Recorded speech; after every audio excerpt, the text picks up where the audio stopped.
আসসালামু আলাইকুম, আজিম দক্ষিণ কোরিয়া থেকে এবং সবাইকে নতুন একটা ভিডিওতে স্বাগত। তো আজকে ভিডিওটা হলো আসলে একটা গল্প শেয়ার করব। গল্পটা হলো কিভাবে 6 মাস 7 মাসের মধ্যে একজন ব্যক্তি, আমার বড় ভাই, উনি ফেসবুক লাইভ থেকে একজন সফল ইউটিউবার বলা যায়, 3,20,000 সাবস্ক্রাইবার প্লাস, এবং প্রতিনিয়ত ওনার সাবস্ক্রাইবার বাড়তেছে। তো এই গল্পটাই শুনবো যে কিভাবে ওনার একবারে নিচ থেকে 0 সাবস্ক্রাইবার থেকে এইভাবে উনি এই পর্যায়ে আসছে। তো আমরা গল্পটা শুনবো এবং নতুন ইউটিউবার যারা আমার মতো, তারা কি কি করা উচিত বা কি না করা উচিত, এগুলা অ্যাডভাইস বা সাজেশনগুলো আমরা শুনবো আমার ভাই নাইম ভাইয়ের কাছ থেকে। নাইম ভাই, আসসালামু আলাইকুম, আমি নাইম। আজিম আমার এক ধরনের খুব কাছের ছোট ভাই। তো খুব কয়েকদিন ধরে আসলে সময় চাচ্ছিল, বললো যে ভাই একটু সময় দেন। বিশেষ করে যারা সাইদ আজিম চ্যানেলের সাবস্ক্রাইবার আছেন বা যারা সাবস্ক্রাইব ছাড়াও প্রতিনিয়ত চ্যানেলে দেখছেন, যে ইনফরমেটিভ কিছু আসলে ক্রিয়েট করার জন্য আজিম সবসময় চিন্তা করে। তো আমিও খুব ব্যস্ততা বোঝেনি, বিদেশের জীবন, পড়াশোনা, স্টাডি, জব, পাশাপাশি ইউটিউবে। তো আজকে আসলে একটা কফি শপে আমরা আছি, সকালবেলা বাইরে প্রচুর বৃষ্টি হচ্ছে, এই কারণে একটু সমস্যা হতো। তো জি, তো আমরা আসলে গল্প শুনবো আপনার আজকে, আর কিভাবে আপনার যাত্রাটা, তো কিভাবে ফেসবুক থেকে আপনি ইউটিউবে আসতেন বা কেন আসতেন? ইউটিউবে আসলে তোমার ফেসবুকে আমি লাইভ করি সেই 2017 সাল থেকে। তো দীর্ঘদিন গান করি, যদিও প্রফেশনাল কোনো সিঙ্গার না, গান ভালো লাগে, গান আমার একটা নেচার। তো প্রায় 2 বছরের উপরে পলিটিক্যাল ইস্যুতে বা সামাজিক ইস্যুতে কথা বলি, প্রতিবাদ করতে ভালো লাগে। কিন্তু ফেসবুকটা হচ্ছে তোমার এমন একটা জায়গা যে যদি তোমার কোনো কথা কারো মতের বিরুদ্ধে যায়, তোমার একটা আইডি দেখা গেছে যে নিমিষে নাই।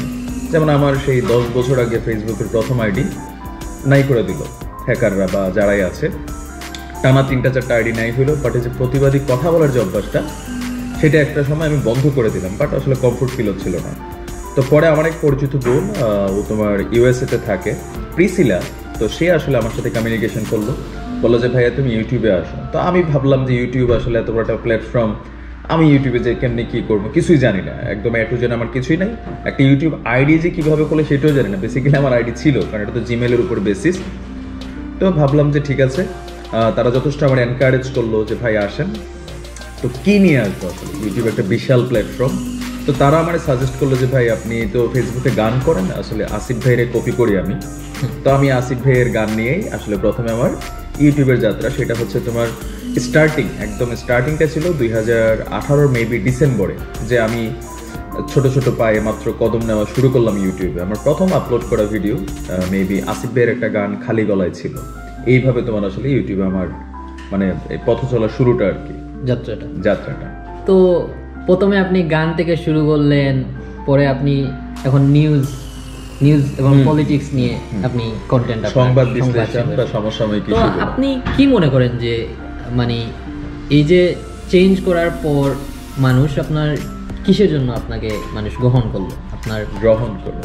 যেমন যারা নতুন ইউটিউবার আছে, সবার জন্য সবচেয়ে বড় জিনিস ইউটিউবে যেটা, তুমি যত ভালো কন্টেন্টই বানাও, যত ভালো ক্রিয়েশনই তোমার হোক, ফার্স্ট জিনিস হলো তোমার ধৈর্য। আর এটা আমার মধ্যে নাই একদম। তো আমি যখন ওই যে 2018-তে শুরু করছি, আবেগে জোশে 1 মাসে আমি প্রায় 200 গান আপলোড করছি, কিন্তু দেখলাম যে ভিউ নাই, 10 জন 20 জন। তা আমি একটা সময় অফ করে দিলাম। 1 মাস পরে আমি ভাবলাম যে না, এগুলো আসলে আমার দ্বারা হবে না। আর ইনকামের বিষয়টা আমার জানা ছিল না যে ইউটিউবে কত টাকা ইনকাম হয়, কারণ ইনফরমেশনগুলোতে লেকিংস ছিল। তো মার্চ পর্যন্ত আসলে আমার একদম ধৈর্যহারা হয়ে গেলাম যে না, এগুলো আমার দ্বারা হবে না। তো লাস্টে তখন যেহেতু আমি ফেসবুকে তোমার মানে এই যে গান গাই, তখন কারাওকে মিউজিকে দিয়ে অনেকে আসলে গান কিভাবে করে, এটা একটা ইম্পর্টেন্ট ইনফরমেশন ছিল। তো লাস্টের দিক দিয়ে আমি ভাবলাম যে আচ্ছা একটা ভিডিও বানাই, যে আসলে কিভাবে কারাওকিতে গান করতে হয়, ছোট্ট 6 মিনিটের, জাস্ট মোবাইল ধরে এমনি এমনি বানাইলাম। আমার চেহারাও ক্লিয়ার না, কাপা কাপা হাত। হঠাৎ করে তোমার মার্চে আমার কাছে মেইল আসলো, কংগ্রেচুলেশন ফর ইউর 1000 সাবস্ক্রাইবার্স। আমি তো একদম কিরে। পরে যাই দেখি ওই ভিডিওটা, যেটা আমার ইনফরমেটিভ ভিডিও ছিল, প্রায় তোমার 60,000 প্লাস ভিউ ওইটা, আর ওইটা আমার যথেষ্ট ওয়াচ টাইম নিয়ে আসছে। তো ওই জায়গা থেকে আসলে ভাবলাম যে গান মানুষ আমার ফেসবুকে পছন্দ করে, কিন্তু ইউটিউবে এখন তোমার অরিজিনাল গানটাই তো আছে আসিফের, বা তুমি যদি এক্সট্রাঅর্ডিনারি কোনো গানটা ধরো কার্ভিং করে নতুন কোনো সুরের মধ্যে আনো, তাহলে ইউটিউবে এটা মানুষ খাবে। কিন্তু একটা বেসিক গান আসিফ ভাই গাইছে, আমি সেই গানটারে কপি করে তোমার আবার ইউটিউবে ছাড়লাম, তো পাবলিক কেন খামাখা ডাটা খরচ করে আমার এই গানটা শুনবে? তো সেখান থেকে বেসিক্যালি আমি ভাবলাম যে মেবি এরকম ইনফরমেটিভ ভিডিও বানানোর দরকার। এরপর আবার ইনফরমেটিভ ভিডিও বানানো শুরু করলাম অনেকগুলো, দেখেছি আবার ভিউ নাই, আমার প্রায় অফ। টানা 1 মাস চেষ্টা করলাম মার্চে, আবার আমি না এগুলো আমার দ্বারা হইব না, পড়াশোনাতে মনোযোগ দিই। বাট হঠাৎ করে যখন তোমার এই যে বাংলাদেশে ওই যে রিফাত, নয়নবর্ণ এবং মিন্নি, ওই হত্যাকাণ্ডটা বেসিক্যালি আমার ইউটিউব জগতে একটা টার্নিং পয়েন্ট হিসেবে কাজ করছে।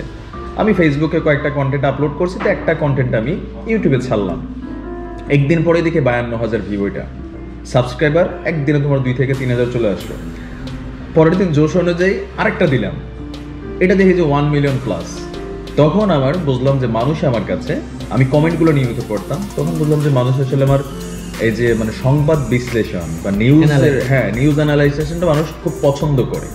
তো সেইখান থেকে আমি আসলে যাত্রাটা আমার শুরু আর কি ইউটিউবিং এর দিকে। আর ওইটা আমার টার্নিং পয়েন্ট ছিল। পরবর্তী সময় আমি ধরো গান টান বা যে ইনফরমেটিভ ভিডিও, এগুলো আমার এডিটিং এর সমস্যা আছে, কারণ এগুলো যথেষ্ট এডিটিং লাগে, তো ওইটা বাদ দিয়ে পরবর্তী আমি নিউজের উপরে আসলে টোটাল কনসেন্ট্রেশন দিলাম।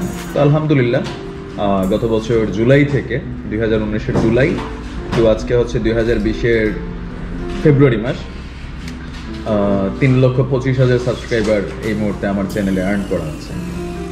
তো আসলে যেটা আপনার স্টোরি থেকে বা যারা দর্শক দেখতেছেন সবার কাছ থেকে বুঝলাম যে আপস এন্ড ডাউনসটা, যে স্টোরিটা আসলে আমাদের, আমি নিজেও বাস্তবে বলবো যে অনেক অনুপ্রাণিত বা ইন্সপিরেশন পাই। তুমি তো আমার একদম প্রথম থেকে, হ্যাঁ আমি ভাইয়ের আমি যখন শুরু করছি যে কিভাবে শুরু করছি, তখন আশেপাশে সবাই হাসছে। এটা আপনারাও মনে রাখেন, যখন আপনি কোনো কাজ করবেন আর সেই কাজ নিয়ে যদি আশেপাশের মানুষ না হাসে, তার মানে আপনার কাজটা খুবই নর্মাল। যে আপনার একটা জিজ্ঞেস করলো যে ভাই আপনার স্বপ্ন কি, আপনি বললেন যে একটা 3 তলা বাড়ি করবো বা একটা বাইক কিনবো, গাড়ি কিনবো, তখন মানুষ হাসবে না, ভাববে যে কুড়িয়ে আসি, একটা বাড়ি করা সম্ভব। কিন্তু আমার যদি বলে যে ভাই আপনার স্বপ্ন কি, আমি যদি বলি যে 5 বছর পরে হেলিকপ্টার কিনবো, মানুষ আসবে, এটা বাস্তব, একটা চাপা মারে হেলিকপ্টার কিনবো। তো তোমার স্বপ্নটা ওই লেভেলে থাকতে হবে যে মানুষ যাতে এটা নিয়ে দুশ্চিন্তা করে, আরে কি করে পাগল, আর যে কোনো কাজের পিছনে তোমার পাগলামি লাগে। তো অনুপ্রেরণাটা খুব বড় জরুরি। আর সেকেন্ড হচ্ছে যে মানুষ হাসবে, নানান ধরনের নানান ক্রিটিসাইজ করবে, তুমি তো একদম ফার্স্ট থেকে দেখছো। তো ভবিষ্যতে হয়তো আমার কন্টেন্টের গুলা সিলেটি ল্যাঙ্গুয়েজ আনবো। এখন অনেকেই বলে আমি সিলেটি, আমার অ্যাকসেন্ট সিলেটি অ্যাকসেন্ট চলে আসে, অনেকে ফান করে, তো এটা আসলে পারা যাবে না, মাদার টাং যেটারে বলে। বাট আমি যেটা ফিউচারে মেবি করবো, কারণ আমি এখন আপনি দেখতেছেন যেহেতু ইনফরমেটিভ কুরিয়া নিয়ে আসছে, এখন যদি আমি সিলেটি কথা বলি, বাংলাদেশের কিন্তু আউটসাইডার যারা আছে কেউ বুঝবে না। তো এজন্য কিন্তু আমি এখন যতটুকু ভুল ত্রুটি হচ্ছে শুদ্ধ বলার চেষ্টা করতে, যাতে অনলি আমার কন্টেন্টের জন্য না, আমি যাতে মানুষটা বুঝে যে একটা ইনফরমেশন শেয়ার করতেছি, সবাই যাতে বুঝে, মোটামুটি সবকিছু বোঝার দরকার না। আমিও ধরো আমার সব ভিডিও কিন্তু কুমিল্লার ভাষায় বানাই না, যেমন অনেকে বলে যে ভাই আপনি শুধু কুমিল্লার ভাষায় বানান। এখন হচ্ছে যে আমার চ্যানেলের ভিউয়ার্স কলকাতার আছে প্রচুর, তারপর সারা বাংলাদেশের আছে। এখন আমি আঞ্চলিকতা দিয়ে করলে হয় কি, কুমিল্লার মানুষরা তোমার খুব মানে মজা পায়, কিন্তু আসলে অনেক ইনফরমেশন থাকে, খবর থাকে, আউটের মানুষকে বোঝানোর জন্য তোমার শুদ্ধ ভাষাটা লাগে। তো ভাষার ব্যাপারটা অনেকের মধ্যে আছে যে এলাকার আঞ্চলিকতাটা সামান্য থাকে, বাট ওটা তোমার যদি তুমি মনে করো যে মানুষ কি বলছে, মানুষ বলবে, মানুষের কাজই বলা, মানুষ কি বলবে, মানুষ যদি বলাই বন্ধ করে তার মানে মনে করবে যে তুমি আউট অফ মার্কেট, থাকলে মানুষ বলবে। আমি এগুলো এখন নেই না এইগুলো। আর যারা তোমার কি বলা হয় যে এডুকেটেড পারসন, ভদ্র মানুষ, তারা তোমার এগুলোতে আসলে মেইন কনসেন্ট্রেশন দিবে না, ওরা কনসেন্ট্রেশন দিবে যে তুমি এখানে কি ইনফরমেশন রাখতেছো তাদের জন্য। আর আমি দেখছি তোমার ভিডিওতে তুমি ওই যে লেখা আকারও বিষয়গুলো নিয়ে আসো, এটা একটা পজিটিভ দিক। তো এটাই আর কি, এখন আপাতত আমি এইভাবে বানায়া যাই নাকি। আর আপনি আর কিছু যদি বলতেন যে মানে যারা নতুন বানাচ্ছে, যারা নতুন, সর্বপ্রথম নাম্বার 1 হচ্ছে যে ইউটিউব একটা হিউজ প্ল্যাটফর্ম। এখানে আপনার যে কোনো জিনিস যেটাতে আপনি পারদর্শী, যেমন তুমি যেটা সবচেয়ে ভালো পারো, এমন একটা প্ল্যাটফর্ম চয়েস করতে হবে যে যেটাতে তুমি কন্টিনিউ ভিডিও ক্রিয়েট করতে পারবা। হয়তো প্রতিদিন দিতে হবে বিষয়টা তা না, তুমি সপ্তাহে মিনিমাম ধরো 3টা ভিডিও দিলা, তো 3টা ভিডিওর জন্য তোমার কন্টেন্ট দরকার। আর ইউটিউব আসলে কারা দেখে, তোমার দর্শক টার্গেট করতে হবে। তুমি কমফোর্ট ফিল করো, মানুষ কি বলে ইম্পর্টেন্ট না, ডাজন্ট ম্যাটার, মানুষের কাজই বলবে তারা।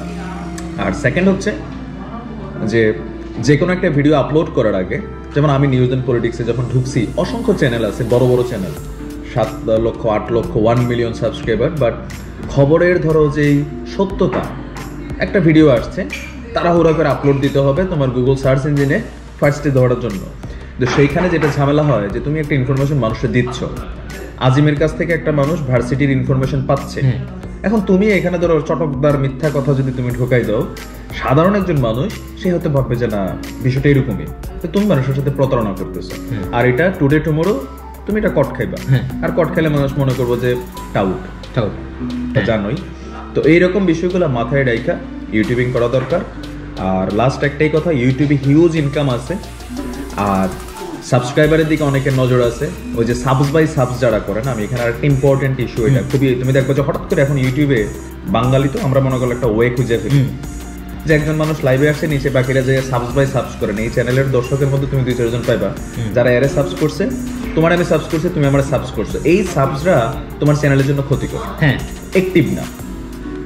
আমার 1000 সাবস্ক্রাইবার আছে, একটা ভিডিও দিছি কিন্তু আমার 20টা ভিউ নাই, এটা তো হইতে পারে না। না না না, এখন তুমি আমারে সাবস করছো, আমি তোমারে করছি করে কিন্তু চলে গেছি, কন্টেন্ট দেখলাম, হ্যাঁ কোরামের তুমি ভিডিও ইন্টারঅ্যাক্ট নাই। এখন তুমি ভিডিও না দেখলে তো তোমার ইউটিউব টাকা দিবে না। সো তুমি এমন কন্টেন্ট ক্রিয়েট করো যে মানুষ স্বইচ্ছায় সাবস্ক্রাইব করে।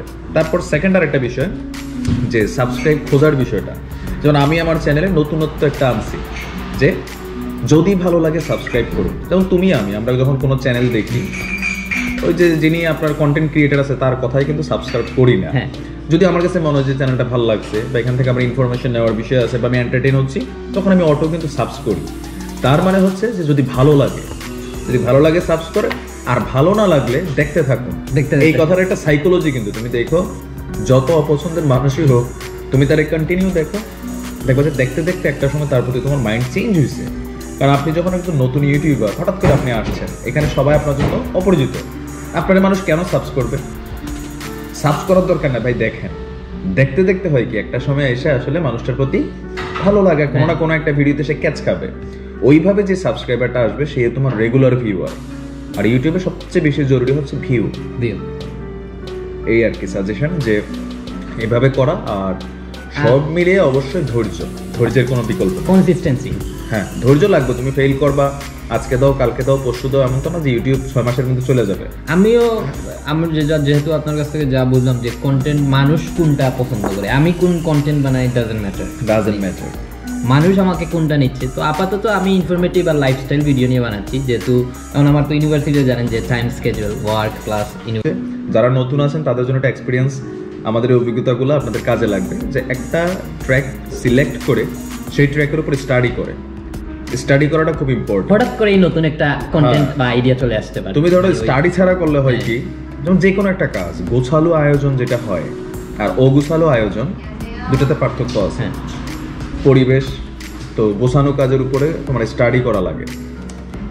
তো এইটাই আজকে এই ছিল, অনেকগুলো আমরা ইনফরমেশন পেলাম বাইরের কাছ থেকে। তো আশা করি সামনেও আরো কোনো ধরনের তথ্য বা ইনফরমেশন যদি আমরা জানি, হয়তো আমরা আবার বসবো ইনশাআল্লাহ।